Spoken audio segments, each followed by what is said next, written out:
Good morning mga kalapatids, no? So kagigising ko lang nga mga kalapatids. Alas 8 na. Ay para alas 9 na mga kalapatids. At pagpunta natin sa loop mga kalapatids ay may napansin akong puti mga kalapatids, no? Ayun, no? So umuwi yung grizzle natin, thank you Lord. Pero hindi ko pa nahawakan mga kalapatids. Baka may tama o sana wala mga kalapatids, no? So i-check ko lang siya. So ito siya mga kalapatids. Yun, so pag baba natin kaagad at pupunta natin dito sa Lupagad mga kalapatids. Ang bumungad sa akin na nakatungtong dyan ay yung grizzle natin, yung pinost ko kahapon mga kalapatids na hindi nakauwi ng first lap. Ito yung ibon na to mga kalapatids ay laging nauuna kada training mga kalapatids, no? Kaya ang laki ng pag-asa ko rito na sabi ko ay uuwi at uuwi talaga siya mga kalapatids. Pero yun, so ewan kung anong nangyari nung kahapon mga kalapatids. Hindi ko alam kung anong nangyari sa kanya. Bakit siya na late umuwi at ngayon lang ng umaga. So kinabukasan na siya nakauwi, no? So yun, hindi lang nagka-focus yung ating camera. So kunin ko na lang mga kalapatids na ma-check natin. Tara. Yun, so ito na siya mga kalapatids.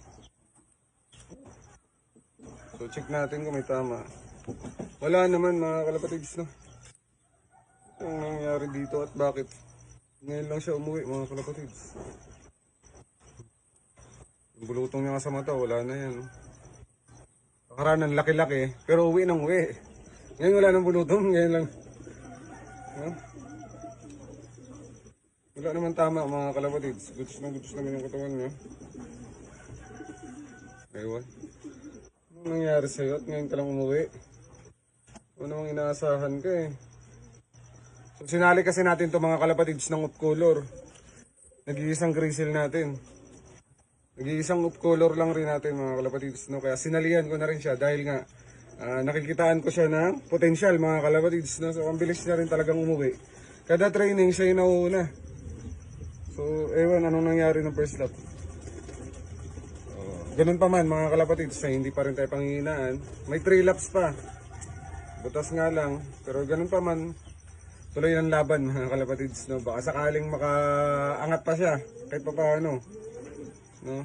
Siyempre hindi natin masabi ang karera. May pag-asa pa. Wag lang makatop sa next race. Dahil pag nakatop siya, obligado pahinga. Hindi na siya pwedeng ilaban.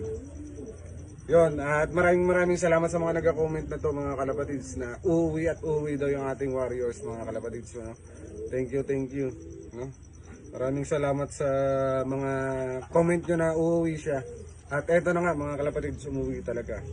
At thank you Lord tayo mga kalapatids. At maraming salamat sa mga followers ko at kay Idol Kapakpak, no, na si Idol Yori Chris Love TV mga kalapatids. Maraming salamat Idol. Yun. So hanggang dito na lang mga kalapatids, no. Maraming salamat at salamat sa suporta. Hanggang dito na lang. Bye.